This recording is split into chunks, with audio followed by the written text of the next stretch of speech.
BMC News, informação que gera valor.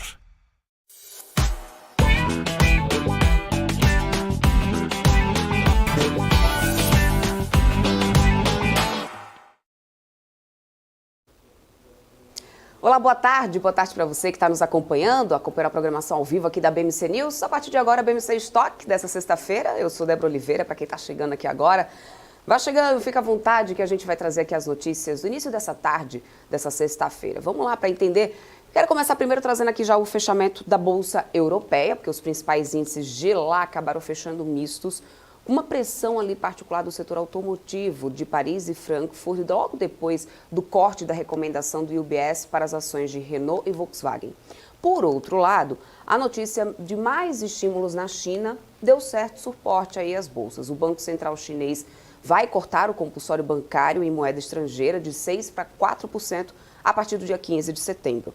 E baixou as taxas de juros para compradores de primeiro imóvel e reduziu também a entrada mínima para aquisição de primeira ou segunda residência.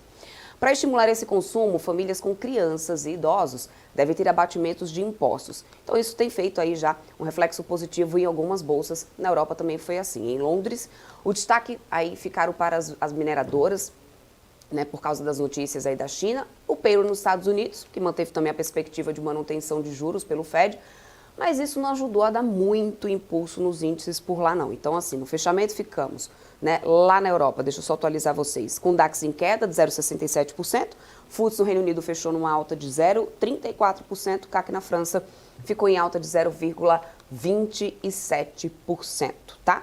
Nos Estados Unidos agora, né, a Bolsa Americana que chegou a passar a manhã inteira operando em alta, já no finalzinho da manhã entrando na tarde virou o índice da Bolsa da Tecnologia por lá, então Nasdaq agora nesse momento cai 0,17%, mas Dow Jones está subindo 0,18% e S&P 500 está praticamente zerando os ganhos por lá.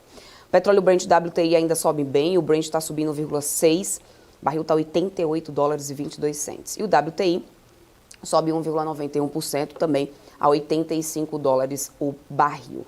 O EWZ, o índice da nossa Bolsa Brasileira lá fora, está subindo 1,73%. E aqui no Brasil, deixa eu trazer o meu profit aqui, Ultra da Nelógica, Ibovespa sobe 1,48%, né? A gente vem nesse otimismo. Primeiro teve o PIBão aí que foi divulgado aqui do Brasil, a gente vai repercutir mais sobre isso daqui a pouquinho.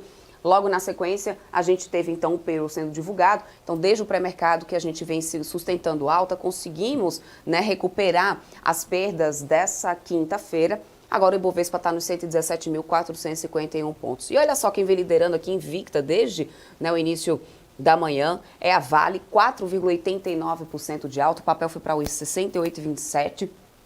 Tem a questão da recomendação aqui do JP Morgan, inclusive, tá? Também vamos, né, trazer mais detalhes sobre isso. Daqui a pouquinho, inclusive, análise gráfica, né, sobre a Vale e sobre esse preço aí da recomendação do JP Morgan, que vai agora de neutra para compra com preço-alvo aí na companhia, né, de R$ 79,00. Será que tem todo esse upside aí no gráfico? A gente vai ver isso daqui a pouquinho. Petrobras aqui está subindo 0,41%, hoje vai colando aí na alta da commodity, junto com outros papéis do setor.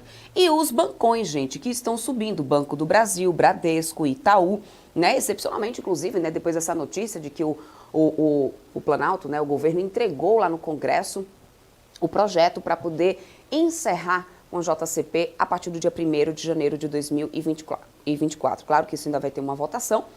Acreditava-se que isso poderia impactar ali de alguma forma o setor, que vai ser penalizado, assim como outros, eu vou trazer mais detalhes sobre isso. Porém, hoje, né, com tantos dados aí favoráveis, essa coisa da JCP ainda não ficou fazendo preço, pelo menos não nessa sexta-feira, tá? Então é esse o resultado que a gente tem aqui. Nas baixas é B3, que vai caindo aqui nesse momento, liderando perdas do índice. No dólar futuro, a gente tem uma queda de 0,35, moeda americana aqui cotada a R$ 4,95 por enquanto, mas mantendo-se aí acima dos R$ 4,90.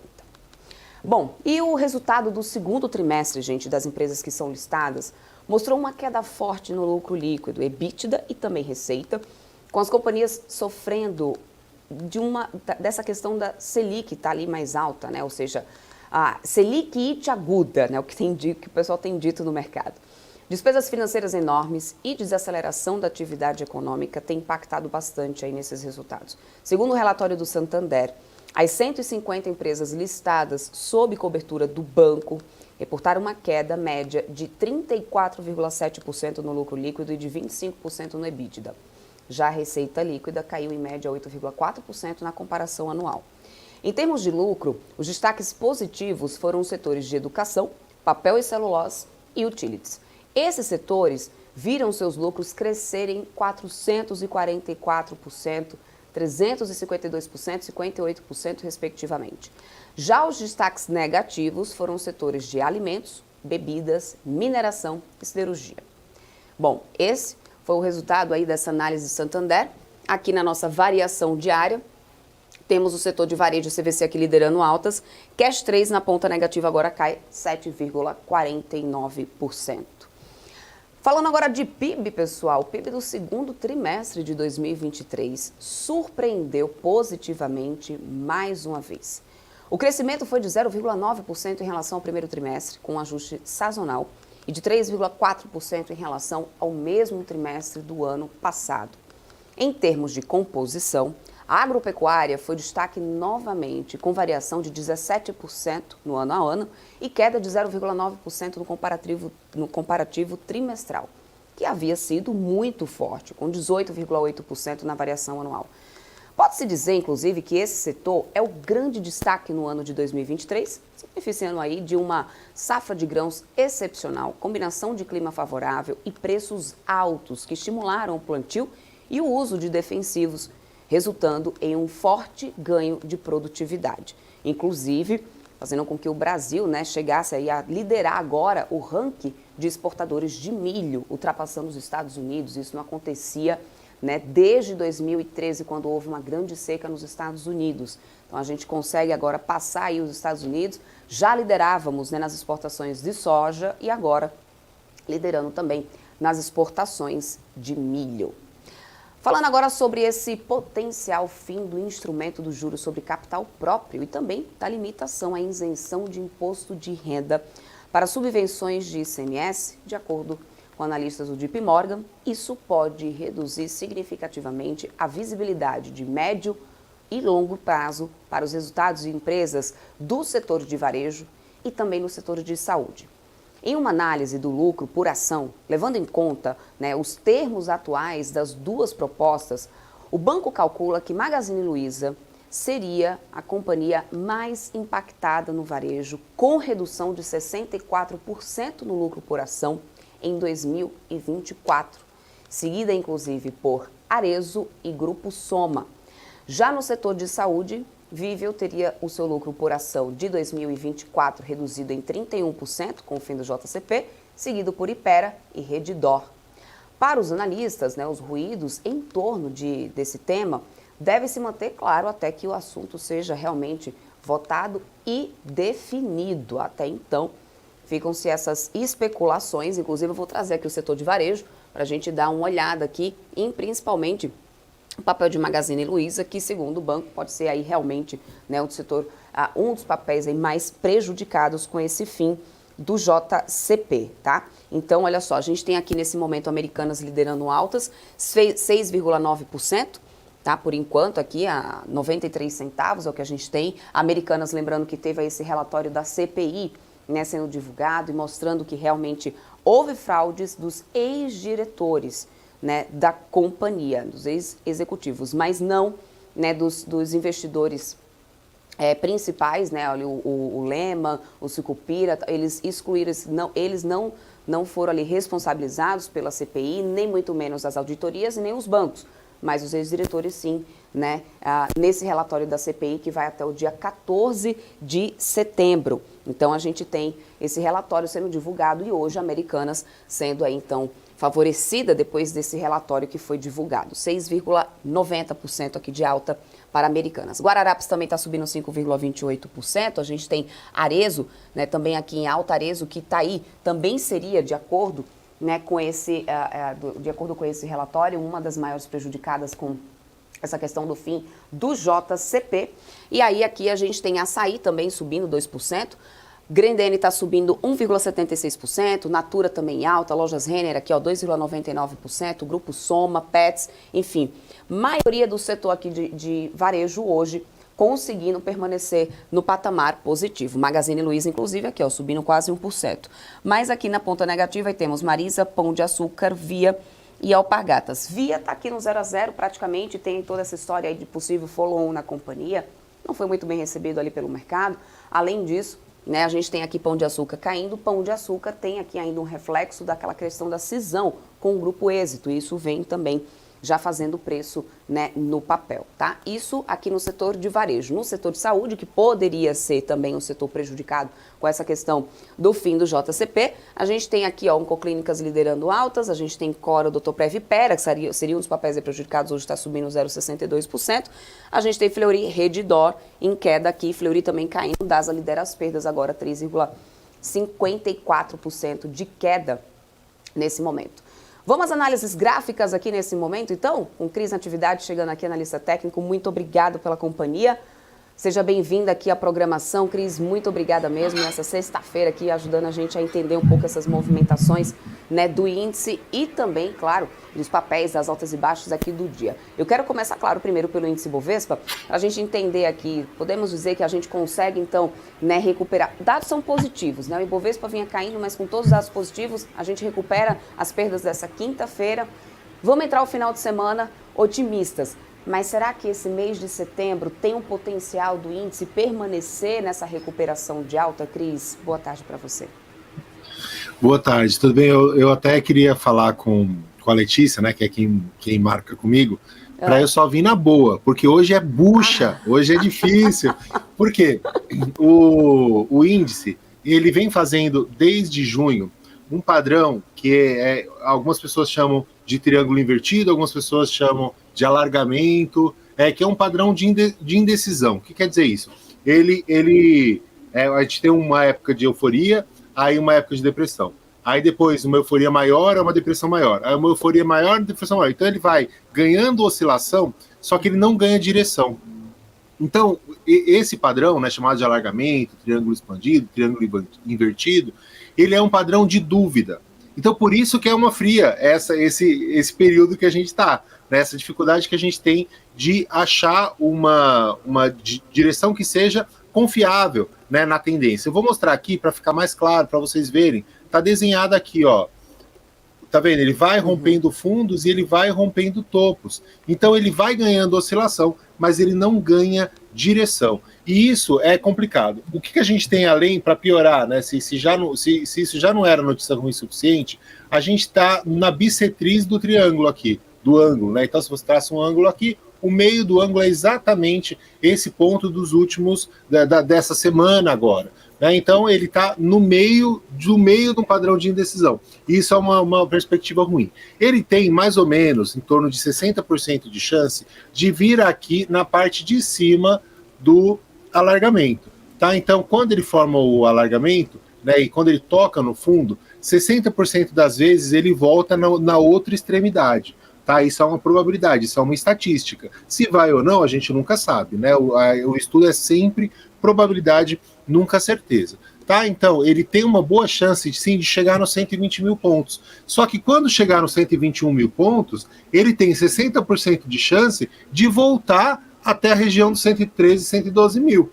Até uma hora que ele vai sair desse triângulo expandido e aí vai disparar, né, sem respeitar nada, ou para cima ou para baixo, que é normalmente o que acontece com esses triângulos expandidos. Tem gente que chama de lateralização indefinida, né? Cada literatura chama de um jeito.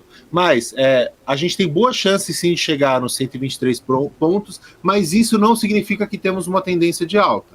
Tá? A gente tem chance de chegar até lá, mas ainda estamos numa lateralização, um padrão de dúvida. Cris, o que a gente precisa para o mercado andar, para o mercado fazer alguma coisa? Ele está mais fácil de fazer isso para baixo, obviamente, mas o que ele precisa? Ele precisa fazer uma perna bonita. O que é uma perna bonita? São candles de força, né? Candles como isso. Isso aqui é uma perna bonita, tá vendo? Então, dias preferencialmente de tendência, né? Isso aqui é uma sequência negativa, só que isso não é uma perna bonita. Por quê? Porque a gente tem muito pavio, tem pouco corpo, tá vendo? Então isso aqui é uma perna bonita, isso aqui é uma perna de tendência. Isso daqui, ele, embora sejam vários dias de queda, isso não é uma perna de tendência. Isso é uma perna no meio de uma lateralização, de um ativo sem tendência. Tá? Então o que a gente precisa para ter uma tendência, para ter ou o IBOV ganhando patamares, né, e aí numa boa tendência de alta, ou até numa tendência de baixa que ganha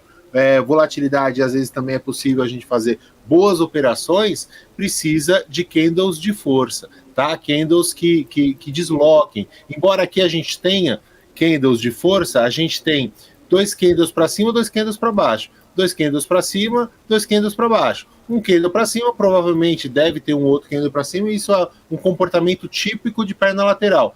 Poucos candles fortes, quando tem, eles são invalidados no próximo movimento, imediatamente após. Tá? Esse é comportamento típico de perna lateral. Então, para responder agora, sim, responder a sua pergunta, já que eu já mostrei o gráfico, né, a gente tem uma boa chance dele na região dos 122 mil pontos, o Ibovespa. Então, você que está em uma operação, você ainda tem fôlego para que os seus ativos andem um pouco mais, busquem uma saída, mas não espere uma tendência, porque isso teria que mudar o padrão. Pode acontecer uma tendência? Pode acontecer, uma hora vai entrar uma tendência, mas a gente não está no meio dela, não está em vias de ter uma tendência no Ibovespa. Olha só que aula que a gente acaba de ter aqui, Cris, sensacional análise. E olha, bom, recado tá mais do que dado, né? Agora vamos falar um pouquinho sobre essa Vale, porque ela tem sido a estrela aqui desse pregão de sexta-feira, né? Veio essa recomendação do JP Morgan, né? O papel já tinha acumulado 23%, se não me engano, de queda nas ações em 2023. E aí o JP Morgan veio com essa elevação de recomendação de neutra para compra. Citou, inclusive, no relatório uma maré de mudanças. E aí eles elevaram o preço-alvo do papel, né, de R$ 75 para R$ 79 reais no final de 2024 e potencial valorização de mais de 21%. Isso se a gente for considerar o fechamento de ontem. Hoje o papel está R$ 68,18. Tem espaço para um upside desse, tanto na sua opinião, Cris? Pois é, você vê que a gente fala de que não tem informação privilegiada, não tem a gente chama isso em análise técnica de assimetria de informação. Quer dizer, algumas pessoas, normalmente as pessoas com mais dinheiro, elas recebem esse tipo de notícia antes. E dá para a gente ver pelo gráfico que eles tinham recebido essa notícia quando a gente olha para uma grande lateralização do jeito que estava, olha um ativo, né, um ativo que não vinha bem, vinha num grande retângulo. Você vê que eu desenhei um monte de coisa aqui, porque parecia que vinha, uma reversão não veio, parecia que vinha, não veio, parecia que vinha, não veio. Aí eu tracei esse retangulão aqui e falei, bom, tá lateral, tá sem tendência, tem que esperar sair daqui. O que a gente consegue fazer num cenário desse? São compras na parte de baixo e vendas na parte de cima.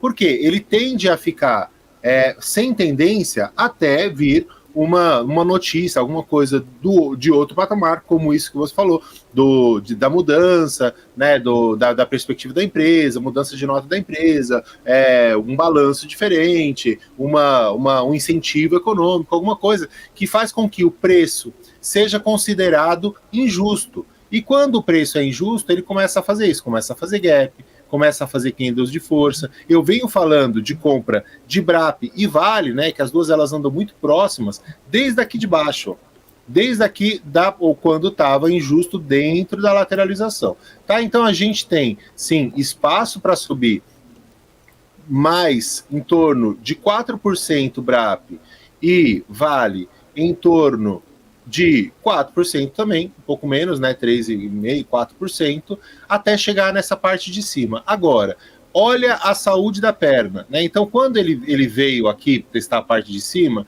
ele veio com candle, com gap de alta com candle de baixa, aí o próximo já é um gap de alta com candle pequeno, aí um gap de alta com candle de baixa. Então, vê que o ativo, ele chegava nas extremidades, mas sem muita força. O que a gente vê aqui é uma mudança no comportamento da perna. Então, existe uma coisa chamada urgência nisso daqui. Então, para responder a sua pergunta de forma objetiva, ele tem 4% de espaço até a região dos R$ 70,70, que quem estiver posicionado é um bom ponto para realização de lucro. Bem possível que aconteça uma boa realização de lucro nessa região dos R$ 70 até os R$ 80 é ponto de realização de lucro. Se ele continuar acelerando, então, ele fez aqui hoje, tem feito até agora, 2,5%. Então, vamos supor que amanhã ele faz mais um de 2%, 3%. E passa por cima dessa região, que é o ponto de realização de lucro, então ele acelera, então a perna vai ganhando força, vai ganhando deslocamento. Se ele fizer uma boa perna aqui, isso significa que inicia uma boa tendência de alta, principalmente no 60%, no semanal, principalmente no gráfico semanal. Então imagina que essa semana, ou a semana que vem, feche ganhando essa região, feche na região de máxima, tá? Então a semana que vem, né, hoje já é sexta, mas a semana que vem fecha com uma alta, por exemplo, de 7%. Isso significa que iniciou uma tendência, né, no diário, uma tendência forte no diário, com alvo no 92%. Tá? Então a gente está falando de uma alta de 36%. Estou mais otimista ainda. Né? Agora, o que precisa, graficamente, para a gente confirmar isso, precisa que na semana que vem ele acelere na hora de passar pela região de realização de lucro. Então, se eu tivesse posicionado em Vale, o que eu faria? Se eu já estou comprado, realizaria lucro na região dos R$ 70 e, fechando a semana positivo, retomaria essa parte que eu realizei, porque tem mais espaço para continuar subindo a Vale. Olha aí. Vamos então ficar aguardando e acompanhando. Claro que na programação da BMC News a gente vai atualizando vocês aí em tempo real e ao vivo aqui dessa, né, atuação dos papéis aí na Bolsa. Agora, uma outra análise aqui boa para a gente trazer, viu, Cris? Magazine Luiza. Eu acabei de trazer aqui a notícia para o pessoal de que esse provável fim da JCP, né, um dos papéis seria dos maiores prejudicados, seria justamente a Magazine Luiza. Magalu, né, que já mudou bastante o patamar dela, tá aqui, ó, 1% de alta hoje para Magalu, o papel tá R$ 2,80, o setor de varejo vem sofrendo muito com questão, né, da taxa Selic, enfim, desde o período da pandemia, e aí vem essa notícia que com o fim do JCP, de acordo aí com analistas do mercado, sim, isso poderia impactar bastante, principalmente Magazine Luiza. Qual que é a tua análise de Magalu para esse momento? Qual que é o teu cenário para a empresa, para a varejista? Olha, Magazine Luiza, ela também, desde março, ela já começou aquele padrão do alargamento que eu expliquei agora há pouco, e ela não está fazendo um comportamento muito técnico. Então, ela lateralizou, ganhou oscilação, mas não ganhou direção. Então, perdia fundo, ganhava topo, perdia fundo, até que está um pouco mais tendente para baixo, mas olha, aqui lembra que eu falei que para a gente entrar em uma grande tendência, falar, olha, agora vai, o ativo vai andar, é um bom ponto de compra, ele precisa ter uma perna bonita, né? Eu já expliquei agora há pouco o conceito de perna bonita. Então a gente tem um candle bonito, e aí perde deslocamento e lateraliza. Aí uma segunda impulsão, aí já não tem a sequência, e me larga um candle de indefinição. Esse candle aqui, ele é um sinal de fundo, né? É um sinal de que o ativo encontrou fundo em uma região forte, né? Região de suporte, uma região interessante, presença compradora. Só que também não tem sequência, um candle de alta e já um candle invalidando o candle anterior, um candle invalidando o candle anterior, isso é comportamento o quê? De ativo sem tendência. Aí a gente tem sem corpo, que é comportamento de ativo sem tendência. Teve um candle forte de baixa por conta, provavelmente, das pessoas que já tinham essa informação, e hoje 1% de alta que é praticamente ficando na mesma região. Né? Você vê que não rompeu o fundo do dia anterior, não rompeu o topo. O pessoal que tinha o dinheiro, que ia fazer alguma coisa, já fez ontem, né, quando teve acesso a essa informação, e hoje o ativo está completamente lateral. Então, prognósticos para a Magazine Luiza nem bons, nem ruins. Eu, Cris, não entraria nesse tipo de operação. Não vejo um padrão, não vejo uma entrada. Então, se você faz uma compra graficamente, tá? Obviamente você pode ter uma informação, pode operar por um fundamento, por alguma outra coisa. Graficamente falando, aqui é como se você jogasse uma moeda para cima. Comprar ou vender Magazine Luiza nesse preço é você contar com a sorte, porque não tem nenhum padrão, não tem uma força dominante, ó, não tem força compradora dominante, não tem força vendedora dominante, você tem um equilíbrio de forças e o sentimento de que o ativo está em um preço justo, o que impede esse tipo de operação, pelo menos graficamente. Tá aí, recadinho mais do que dado. Bom, e a outra ação seria Arezzo. Arezzo que está aqui, né, em alta hoje também, 2,18% na sequência. Seria o papel que também sofreria com esse fim do JCP. Para a gente encerrar aqui as análises, então, Matheus, Arezzo, para poder fechar, se tiver esse fim do JCP, pode ser um papel prejudicado também. Eu sou o Cris, eu acho que o Matheus é outra pessoa. Desculpa, eu sou o Cris. Desculpa, Imagina. Cris, Matheus, na verdade, já está falando em mim. Eu vou entrevistá-lo daqui a pouquinho, inclusive. Daqui a pouco o Matheus vem. O Arezzo, a gente tinha o Arezzo, ele ficou preso numa região desde julho, né, ele ficou preso, então fazendo topos e fundos, suportes e resistências bem marcados, então ele perdeu a tendência, ele vinha, na verdade ele veio afunilando, né, fez uma congestão, e a gente teve agora em agosto a perda dessa congestão, tá? E ele iniciou uma tendência de baixa. Lembra aquilo que eu falei? Olha, uma perna interessante de baixa, candles fortes, até invalidar o anterior. Mas o que aconteceu? Acelerou na chegada do suporte. Lembra que eu falei do comportamento que eu espero de Vale? Isso aqui é a mesma coisa, só que no inverso. Não foi uma sequência muito boa, por quê? Ele largou muito pavio aqui no dia 28, um candle muito pequeno no dia 30 de agosto. Mas o que aconteceu ontem? Ele só testou a máxima e já fez um novo movimento de impulsão. O que é mais provável acontecer a Arezzo é ele fazer um canalzinho aqui de baixa com correções curtas, tá? Então, expandiu, retraiu, expandiu, retraiu. Então, talvez nos 60 minutos a gente tenha um canal um pouco mais delimitado, né? Então, ele está seguindo a tendência dele. Qual que é a melhor coisa para você fazer em Arezzo agora? Vendas na parte de cima, tá? Vendas na parte de cima do canal, imaginando que ele vai seguir a sua tendência até o momento, e obviamente que ele parar de seguir a tendência, tá? Então temos o topos e fundos descendentes em Arezzo. Hoje, se eu pensar alguma coisa em Arezzo, é venda, a não ser que ele chegue na região dos R$60. Aí sim, a gente pode começar a pensar em compras. Uma operação que eu fiz há muito pouco tempo atrás, que eu saí esses dias, foi Braskem, que a gente fez um movimento parecido. A gente fez uma compra aqui, vou até colocar os trades, né, que a gente dá recomendação e acompanha, que foi uma compra aqui, ó, na região do 16,50, uma compra que acabou andando 90%. Então, não desprezem a força de um bom suporte, tá? Então, batendo no suporte, é muito comum que comece a entrar forças compradoras pelo sentimento de preço injusto, tá? Essa operação, ó, chegou a andar 90%. Aqui em Arezzo, a gente tem esse suporte muito forte na região dos R$60, né? Então, aqui aconteceu também, ó, a região de suporte começa a ter força compradora.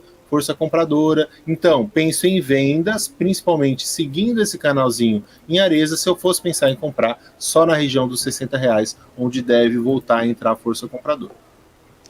Maravilha, ótimas análises, viu? Cris, agora sim. Obrigada mesmo, obrigada pela parceria, obrigada por estar aqui, fazer essas análises junto comigo nesse início da tarde, ajudando o pessoal já a entender a movimentação, né, dos papéis aí mais destacados nesse dia. Forte abraço para você, bons negócios, bom final de semana e até uma próxima. Obrigado, tchau, tchau. Até mais, tchau, tchau. E tô de olho aqui no mercado, viu, gente? CVC ainda liderando altas ali, mais de 6% de alta, 6,85%. A Vale em seguida, o Cris trouxe uma excelente análise aí sobre a Vale agora. Vale sobe 4,79%. Liderando perdas aqui, Cash 3 vai caindo mais de 6% aqui, 6,10 a 6,31%. IRB também está em queda, em seguida a gente tem B3 caindo também, né? E papéis aqui também, o papéis do setor de bebidas, Ambev e tal, papéis que no final das contas ali no PIB foram os setores ali mais afetados, né? De acordo com os dados que foram divulgados mais cedo. Bom, eu vou para um rápido intervalo comercial, na volta a gente tem mais analistas, mais entrevistas aqui com especialistas de mercado, fica aqui com a gente, porque mercado ao vivo e a cores assim, ó, só tem aqui na BMC News. Então, fica aqui, me acompanhe logo depois do intervalo. Mais Ibovespa, mais notícia de mercado. Não sai daí, eu volto daqui a pouquinho. Até já.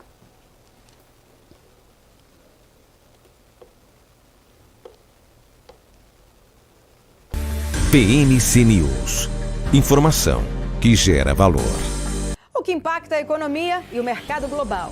Aqui no BMC News você acompanha em tempo real a abertura do mercado e todas as movimentações do mundo dos investimentos. Notícias acompanhadas de opiniões de grandes especialistas para ajudar você na melhor tomada de decisão na hora de investir. Eu, Paula Moraes, estarei com você de segunda a sexta às 9h30 da manhã no BMC News. BMC News. Informação que gera valor. Quem só vê o BTG como um banco de investimentos, não vê todos os benefícios que ele pode oferecer. Aqui você tem a liberdade de ligar a qualquer hora. E tem a confiança de contar com o time BTG. É você no controle da sua vida financeira de um jeito simples e compatível com a sua rotina. O BTG reconhece quem é você e está pronto para potencializar a sua trajetória. Conheça a Brasil Paralelo, o único streaming que oferece uma experiência completa, que começa antes de cada filme com a sinopse em vídeo e continua depois que os filmes acabam com as análises e podcasts sobre o que acabou de assistir. Somos o grupo de comunicação que produziu Brasil, a Última Cruzada, a série de história que mudou a forma do brasileiro olhar para o seu passado. Junte-se às mais de 600 mil famílias que assinam a BP. Entre no site brasilparalelo.com e faça sua assinatura. Já pensou se não existisse essa pergunta? Teríamos cavalos mais rápidos? Mais telefones? A Vortex pensou e criou a primeira plataforma digital para o back-office do mercado de capitais. Tecnologia para o que sempre foi analógico. Hoje, temos mais... BMC News. Informação que gera valor. O que impacta... De uma metalúrgica.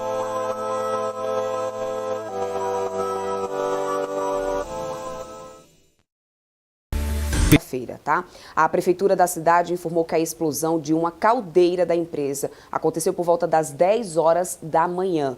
20 pessoas estão sendo atendidas, estavam sendo atendidas na UPA de Cabreúva, outras 15 foram para Santa Casa e a prefeitura acrescentou, sem dar muitas informações sobre o estado de saúde, né, dos feridos. O governador de São Paulo, Tarcísio de Freitas, se pronunciou pelo Twitter e informou que as equipes da Defesa Civil e do Corpo de Bombeiros estão no local para poder prestar apoio necessário a todas as vítimas dessa explosão do forno de derretimento de alumínio. Aqui no meu telão eu tenho, olha só atrás de mim, essa é uma visão, não, é uma vista aérea da fábrica. O cenário é de completa destruição. Você pode ver que uma estrutura, tem um prédio aqui, ó, inteiro que foi totalmente destruído, né, nessa explosão. De longe, né, de acordo com alguns moradores ali, pessoal que estava passando da região, disse que de longe dava para poder ver uma fumaça ali tomando todo o céu. Realmente, né, vários feridos, aqui a gente consegue ver, ó, o corpo de bombeiros, né, que já tinha se deslocado para a região, né, ambulâncias, várias ambulâncias por aqui, ainda um pouco de fumaça. Nessa imagem aérea a gente já tem aqui, aparentemente, o fogo controlado, mas muitos feridos, então, nessa explosão numa caldeira de uma empresa que aconteceu lá em Cabreúva, né? Eram derretedores aí de alumínio, gente. Olha só que lamentável, né? Que triste. Bom, vamos lá. Vamos agora voltar a falar sobre mercado. Matheus de Moraes, analista da Eleven Research, ele está aqui para conversar comigo. Matheus, muito bem-vindo. Muito obrigada pela sua companhia. Boa tarde para você. Seja sempre bem-vindo aqui à programação da BMC News.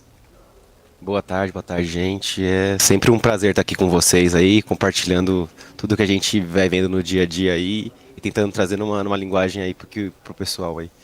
Exato, tentar traduzir esse mercado aqui, né? Que, né, sim, às vezes não é sim. tão simples. Eu quero começar já trazendo aí uma grande movimentação que aconteceu no setor de frigoríficos essa semana. A gente viu ações de Marfrig e de Minerva passando a andar ali em direções bem opostas na Bolsa. Depois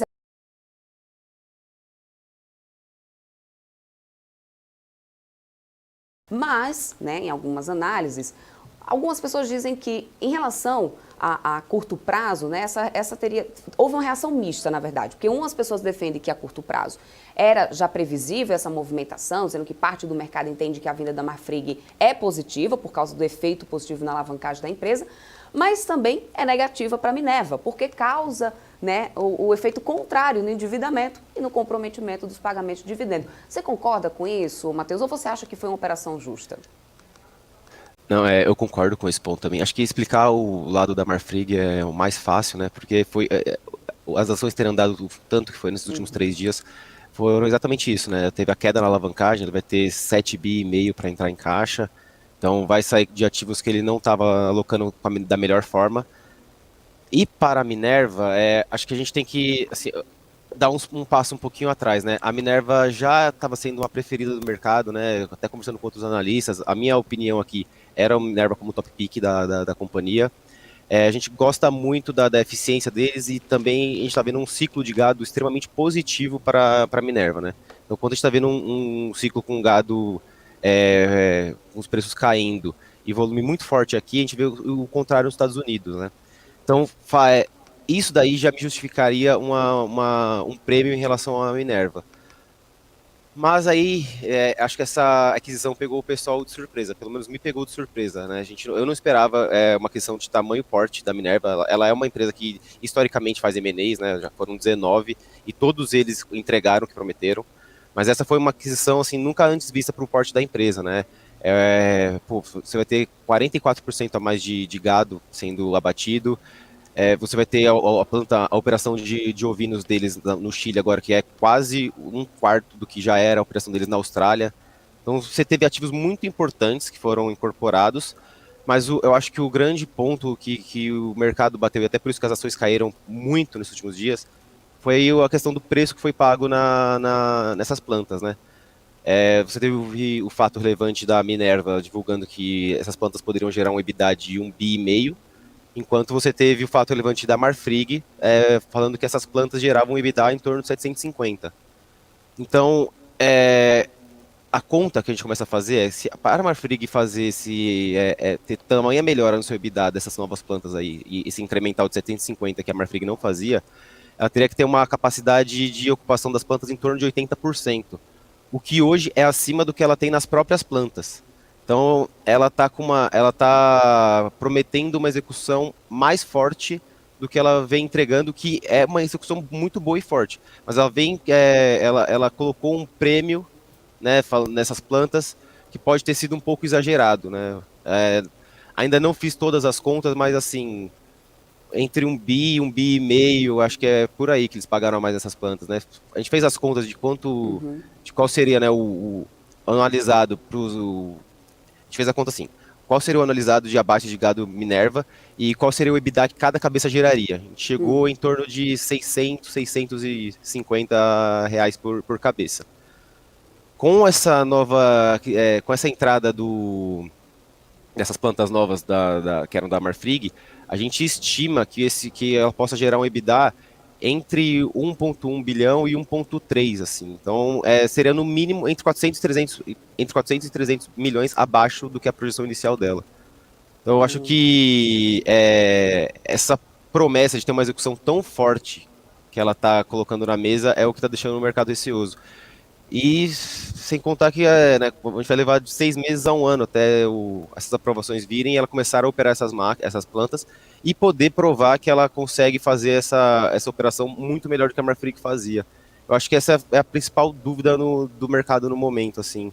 O quanto ela vai conseguir melhorar a execução dessas plantas, quais sinergias ela vai conseguir incorporar e quão rápido isso vai ser. E também, né, com tudo isso a gente tem, né, um balanço muito mais carregado dela agora, uma alavancagem que explodiu e no mínimo 1 ano, 1 ano e meio aí, até 2, sem o pagamento de dividendos, né, que ela vinha fazendo consistentemente aí nos últimos 3 anos, né. Então acho que tudo isso daí pesou na análise do mercado quando decidiram sair do papel com tamanha força aí nessa semana. É, verdade. Agora, a pergunta de $1 milhão, a reflexão de $1 milhão é que a gente tem na mão nesse momento, né? Uma ótima análise. Agora vamos falar um pouquinho sobre esse PIB. Não dá para poder a gente ignorar, esse PIB foi divulgado hoje, né? Esse PIBão aí, como alguns estão falando. Em termos de composição, o agro, né? A agropecuária foi destaque novamente, uma variação de 17% no ano a ano, queda de 0,9% na comparação trimestral, que havia sido muito forte, né? Com 18,8% de variação anual. A gente pode dizer que esse setor ainda é o grande destaque no ano de 2023, se beneficia de safra de grãos aí excepcional, combinação de clima favorável, preços altos que estimulam aí o plantio, né? Esses são alguns dos fatores. E aí a minha questão contigo, assim, algumas pessoas falam assim, mas está desacelerando ali o agro, está dando...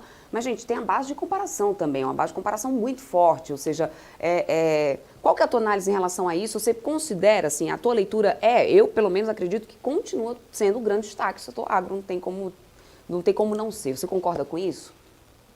Eu concordo. É a máquina motriz do país, né? Vem sendo muito forte, entregando números acima do esperado trimestre após trimestre.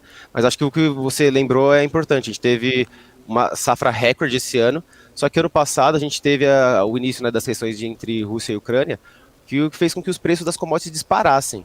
E nesse meio tempo a gente teve países como a Índia, que baniu a exportação de açúcar e arroz. Então você tem um mercado internacional ainda pressionando preços para cima.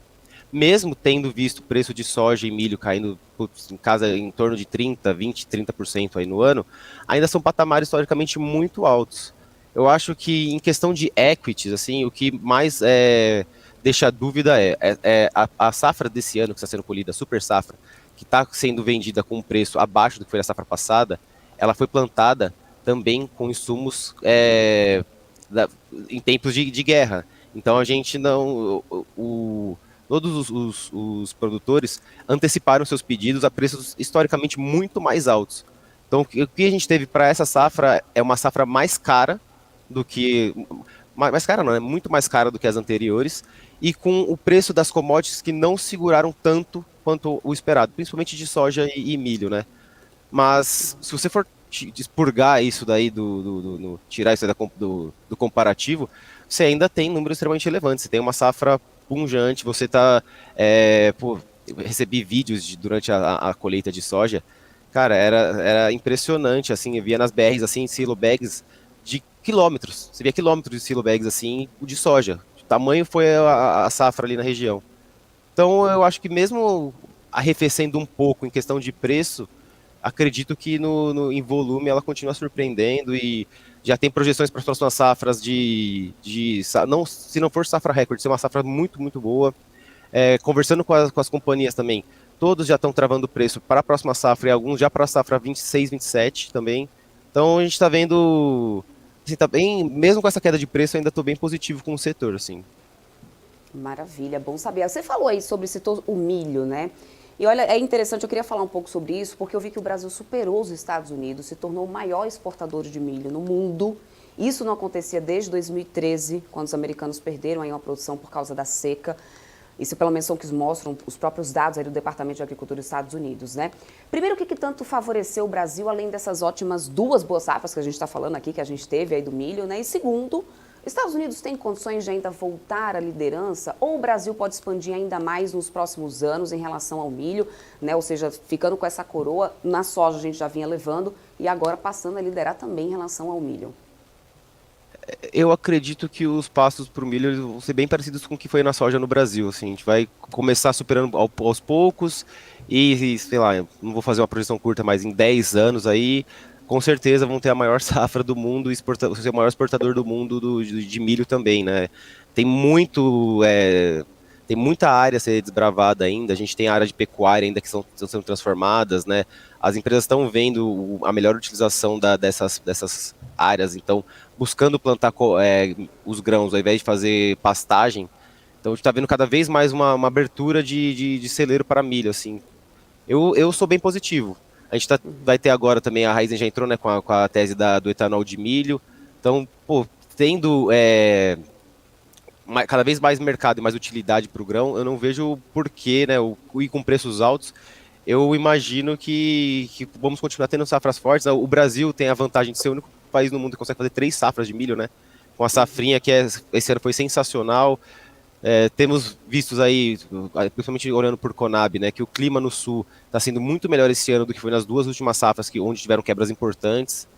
Então eu tô bem positivo, assim. Acredito que a gente só começou a mostrar o nosso potencial agrícola, né? A gente ainda tem um gap de produtividade em relação aos Estados Unidos, mas a gente tem muita área a ser agricultável ainda e podendo encurtar, né, esse gap de produtividade. Então, acho que ainda tem muito espaço para a produção melhorar. Vai começar a ter outros gargalos que seriam logísticos, né? Que com estradas teria que tentar fazer Você tirou a pergunta da minha boca, inclusive, Matheus. O setor logístico, né? A logística disso tudo, porque a gente também viu, ao mesmo tempo que a gente teve safras ótimas, a gente viu ali imagens preocupantes, que a gente viu milho ali ao relento, armazenamento e também logística, né?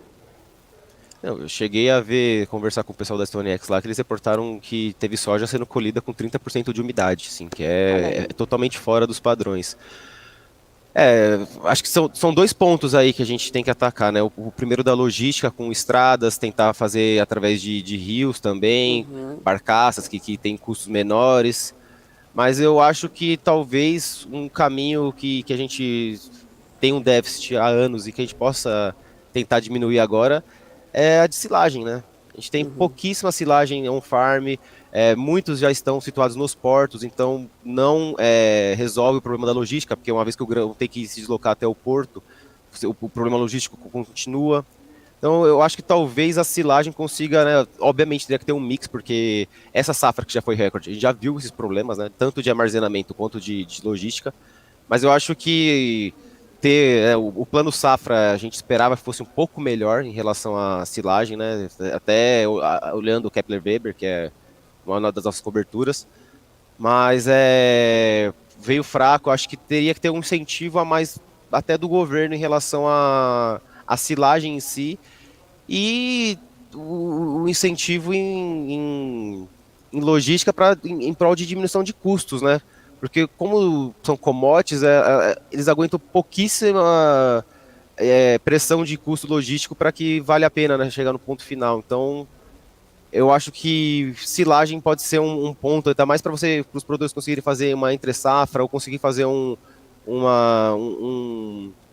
deslocamento mais uniforme durante o ano, né? Porque você vê os preços de frete, principalmente na região do Mato Grosso ali, e condensamento em fevereiro, março, que é da safra de soja, não tem disponibilidade.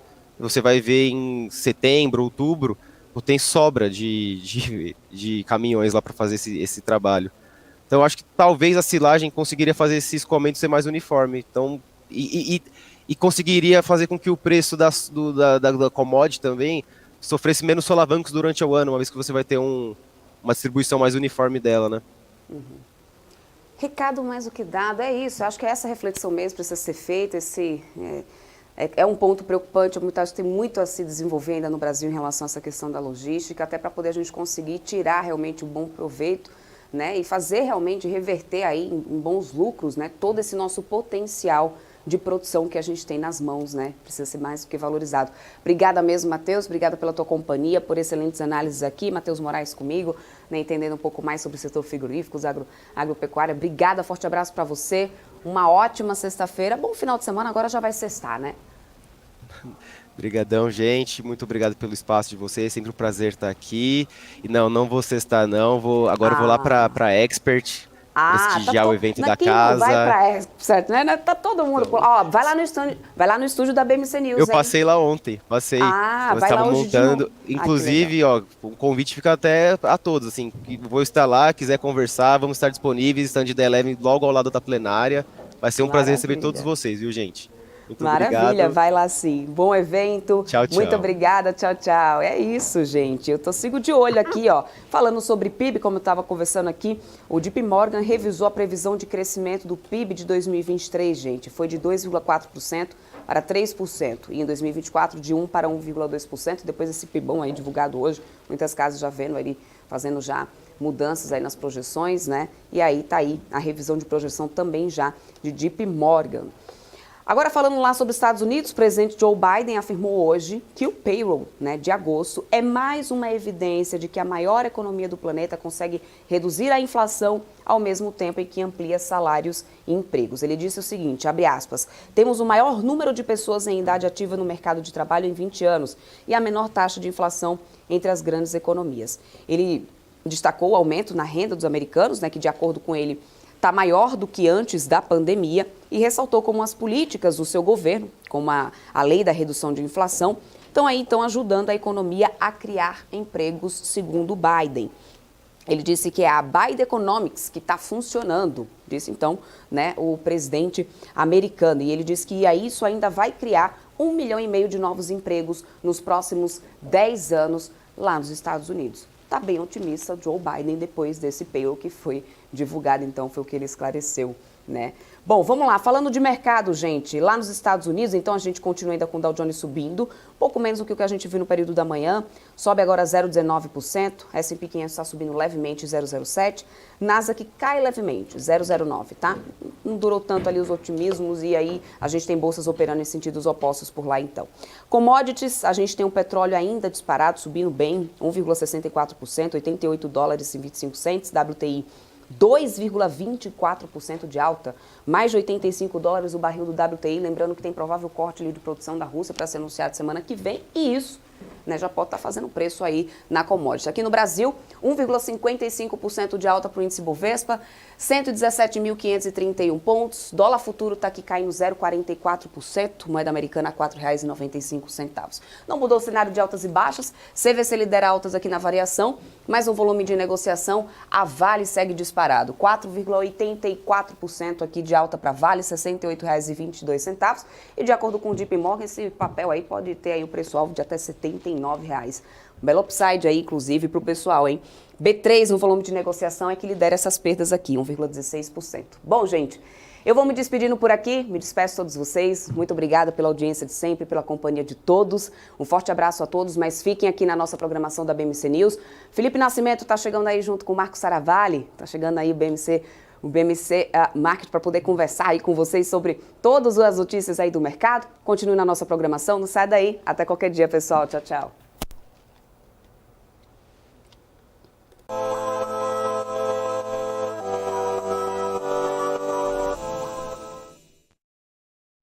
BMC News. Informação que gera valor. Entender o modelo de negócios, os resultados e as estratégias das principais companhias do Brasil é essencial para tomar as melhores decisões na hora de investir. E é isso que nós trazemos no BMC Business. Entrevistamos os CEOs e diretores das principais companhias de capital aberto do país. Eu sou Gabriel Monteiro e encontro você no BMC Business todas as terças e quintas, às 22 horas, aqui na BMC News. BMC News. Informação que gera valor. Boa volta. Cara, demais. foi boa. E aí, Ju, tá curtindo? Espera aí, Razia, que eu tô só baixando o novo aplicativo da EQI pra abrir minha conta. Mas você não precisa fazer isso com calma? Não, é facinho. Deve ser até mais rápido que essa sua volta. Mais rápido do que minha volta de Porsche. Você duvida? Baixou o aplicativo. Amigos da EQI. E vai se criando um clima terrível no Autódromo de Interlagos. Vamos, acelera! De um lado, temos Luiz Razia. Do outro lado, temos Julia Václavik. Bora, Razia! Precisa melhorar esse tempo. Tá no papo, tá no papo. Haja coração, meus amigos. Como ela tá indo, Nelsinho? Ela já fez o reconhecimento facial. Razia acelera pelo mergulho e vai se aproximando da subida dos boxes. Olha a Júlia finalizando. Vai ganhar, vai perder. Perdeu! Ganhou! Mas na verdade, quem ganha mesmo é você, que consegue abrir sua conta na EQI Investimentos tão rápido quanto o tempo que você levou para assistir esse filme aqui.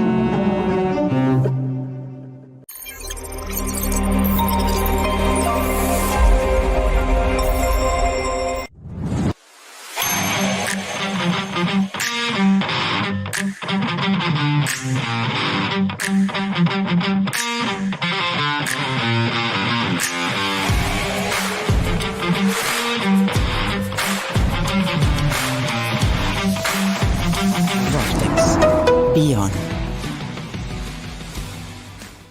As empresas que fazem parte do seu dia a dia estão em uma das maiores bolsas do mundo, a Nasdaq. E a boa notícia é que você pode investir nessas empresas diretamente pela Avenue, sua corretora nos Estados Unidos. Com os dados das ações dos Estados Unidos fornecidos pela Nasdaq em tempo real, o cliente Avenue pode acessar diretamente as maiores bolsas do mercado americano. Entre neste mercado de tecnologia e inovação. Acesse avenue.com.br/Nasdaq e seja bem-vindo ao mercado global. Você que sempre teve vontade de entender o mundo dos investimentos, mas nunca soube como, eu tenho um recadinho para você. Em parceria com a B3, a BMC News traz o BMC Class. Serão ao todo 14 módulos que vão ajudar você a se tornar confiante para tomar as decisões na sua vida financeira, conquistar um futuro promissor e ter uma melhor relação com o seu dinheiro. Tudo isso em um só lugar com um time de especialistas de ponta. As ações listadas nas bolsas, os fundos de investimentos, fundos imobiliários. Embarque nessa jornada com a gente você também. Saiba mais em bmcnews.com.br/class ou escaneie o QR Code que está aparecendo na sua tela.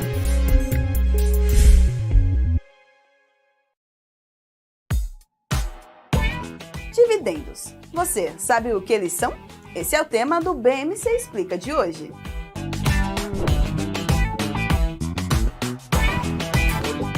Dividendos nada mais são do que a distribuição de uma parcela dos lucros de uma empresa aos seus acionistas. Essa distribuição é feita de forma proporcional à quantidade de ações que cada investidor possui da companhia. Quanto maior a quantidade de ações o investidor tiver, maior será o valor dos dividendos a serem recebidos. Os dividendos são uma forma de remunerar os acionistas pelos investimentos feitos na empresa.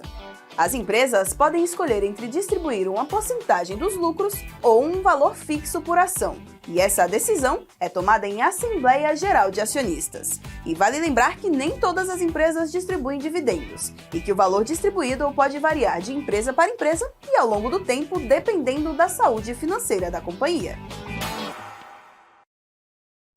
BMC News. Informação que gera valor.